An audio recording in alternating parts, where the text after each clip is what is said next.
Winter in a medieval village did not arrive with a single cold wind, but with a silence so thick it felt like a veil drawn over the land and sky.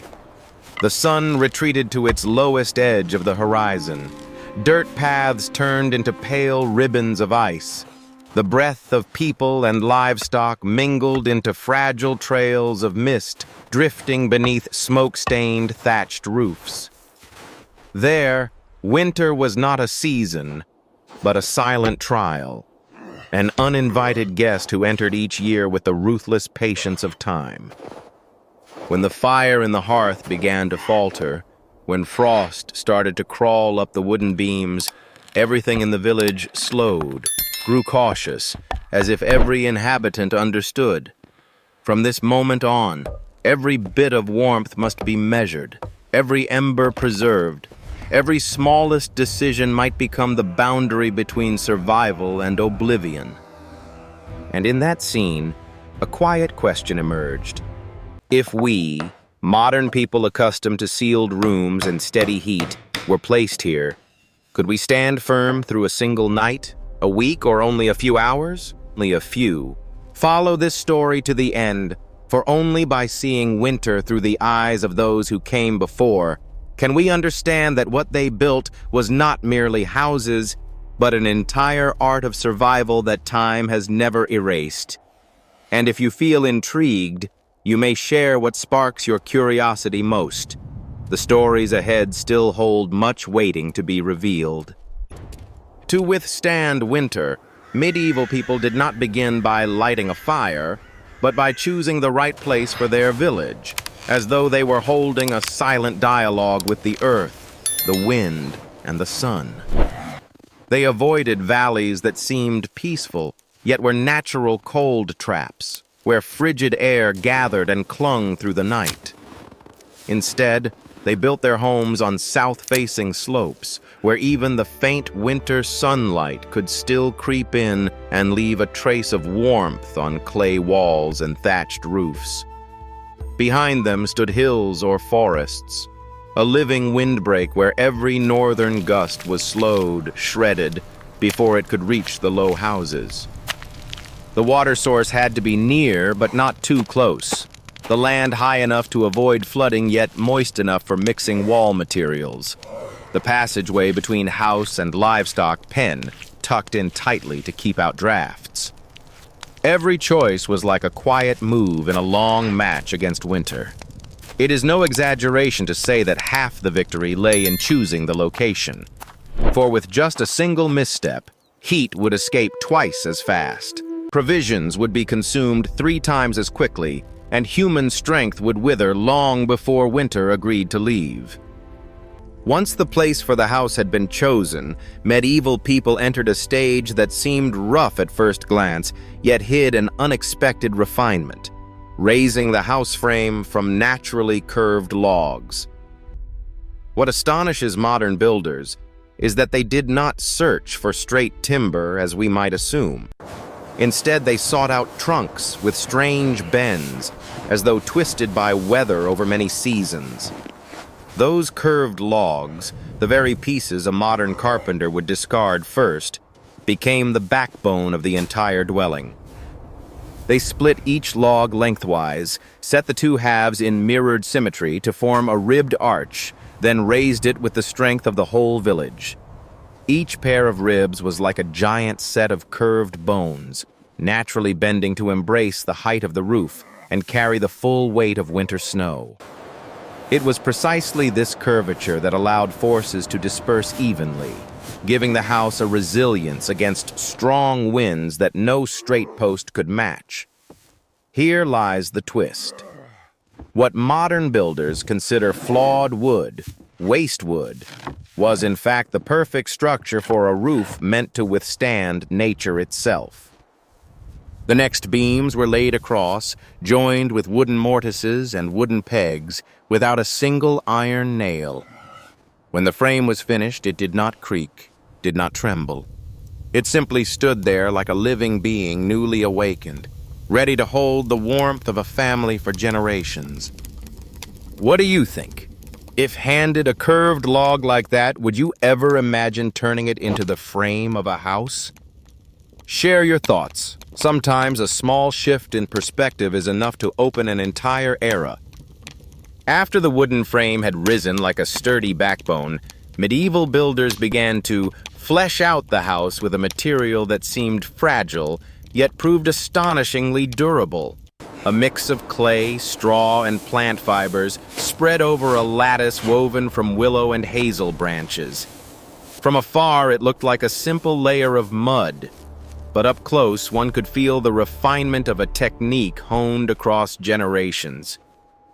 They wove the pliant branches into a mesh that followed every curve of the frame, then used their hands, their feet, even rough wooden shovels to press layer after layer of clay and straw mixture into every gap. This mixture did more than fill space. It created a breathing wall, holding warmth in winter, regulating moisture in summer, and reducing cracks as the timber expanded or shrank. The clay offered stability, the straw gave elasticity, and the organic fibers formed countless tiny air channels that kept the wall from feeling stifled. What surprises modern builders is this. These walls were not as rigid as stone, yet they endured far longer than many perfectly cut wooden walls. They did not resist the weather, they adapted to it. When winter arrived, the thick walls became a natural coat wrapped around the family. When the wind pushed, the walls absorbed and dispersed the force instead of splitting. At this stage, the house's walls were no longer a boundary between inside and outside, but the skin of the home, soft when needed, steadfast when required, always living in rhythm with the breath of winter. When the walls were finished, the entire village turned its attention to the most important part of the house, the thatch roof. It did more than shield against rain and snow. It was the final barrier holding human warmth inside during the bitterest months. What is remarkable is that a medieval thatch roof was not as fragile as we often imagine. It could be so thick that in some places it reached nearly a meter, made of hundreds of layers of straw laid over one another like the scales of some giant living creature.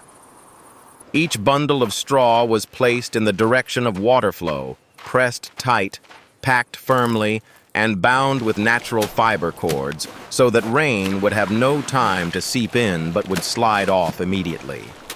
But the secret lay within.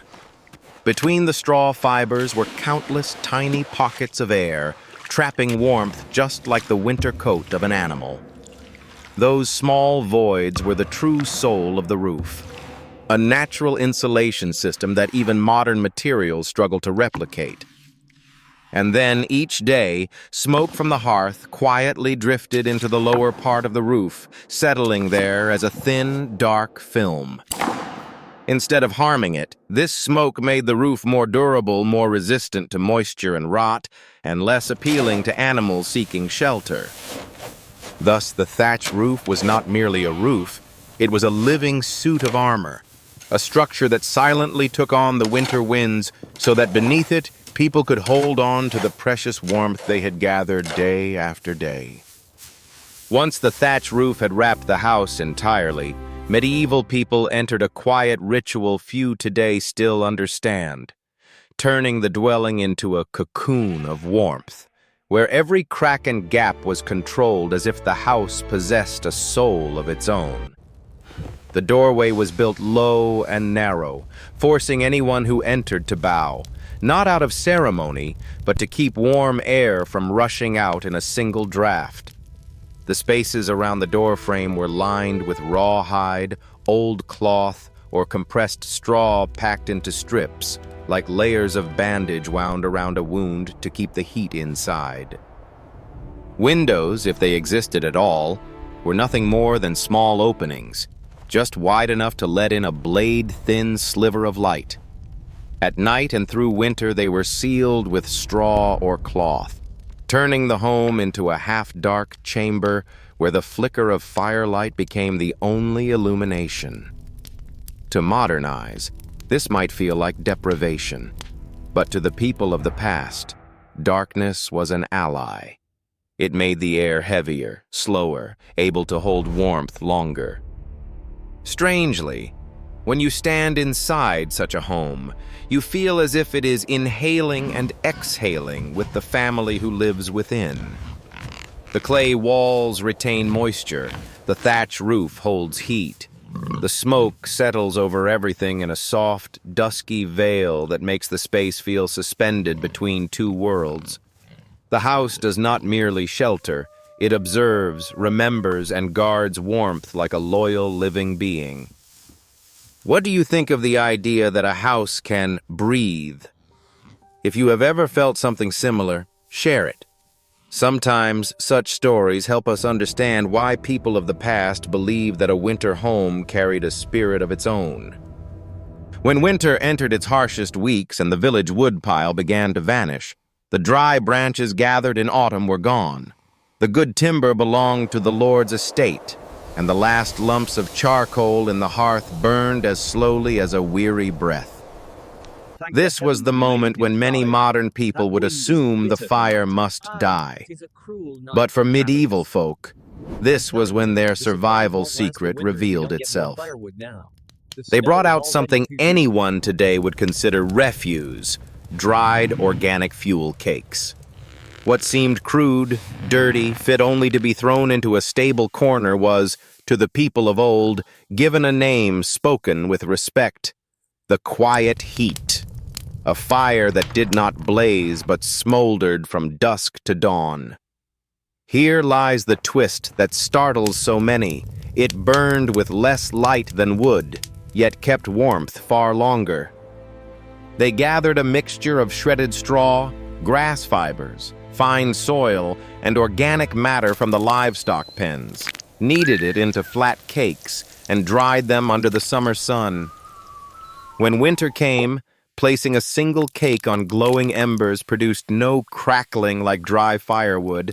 It released a steady, slow warmth that carried the house's remaining life all the way to morning. What mattered was not the flame itself, but the mindset. What we would treat as waste, they treated as a resource. If you lived in that era, would you dare rely on this quiet heat to survive a freezing night? Share your thoughts. Sometimes a small answer is enough to illuminate an entire age. When the cold no longer came from the wind or the sky but began to creep up from the ground, medieval people understood that the greatest danger was not the snowstorm, it was the floor itself. Frozen earth absorbed heat like a silent mouth, capable of pulling warmth from a body in just a few hours. And in that moment, when all seemed hopeless, they created a solution both primitive and astonishingly wise. An artificial floor of clay, straw, and organic fibers mixed by hand and by their very feet. They stomped the mixture until it became supple, warm, and gripped together like a second skin for the house. Then they spread a layer as thick as a hand over the frozen soil. Once dry, it produced no heat of its own. But more importantly, it did not steal heat from the people resting upon it. That was the most beautiful paradox of their survival craft. It generated no warmth, yet preserved every drop of human heat. On top of this floor, they scattered dry straw, animal hides, old cloth. Each layer a kind of memory, a fragile yet effective ring of protection. No costly materials, no miracles, only the understanding of one simple truth. To survive winter, you must first prevent the earth itself from touching your warmth. When the night sank to its deepest point and the fire dwindled to a weary red glow, the entire house entered the most important winter ritual, the survival sleeping circle. For medieval people, sleep was not rest. It was a miniature social structure where every position carried a purpose and every body was a calculated source of heat. Children were always placed at the center, not because they were weak, but because the center was where warmth concentrated most strongly. Placing them on the outer ring meant risking dangerous heat loss within hours. Surrounding them were the women, those who maintained stable warmth, shielding and distributing heat evenly like a living buffer. And here lies the most debated point. The men slept on the outermost edge, not because they were privileged, but because they were the only ones strong enough to face the drafts seeping through the walls. If the fire died, they were the ones who rose to feed it, to fix whatever had gone wrong. They were not at the center of protection. They were the armor of the family. A small twist. The animals were part of the sleep circle as well. The pig lay where the drafts were worst, its body acting as a living wall of warmth. The goat rested near the door, its warm breath slowing the cold that tried to creep in. The sheep curled in a row along the clay wall, becoming a natural layer of insulation. Seen from above, this sleep circle resembled a defensive formation, a thermal strategy never written in any book, yet understood instinctively by anyone born into winter. Where do you think you would lie within that circle? Share your thoughts, because with your voice, the circle comes alive once more. There is a truth very few modern people ever think about, and it is also the greatest twist of the entire story. A medieval house was never designed to be truly warm.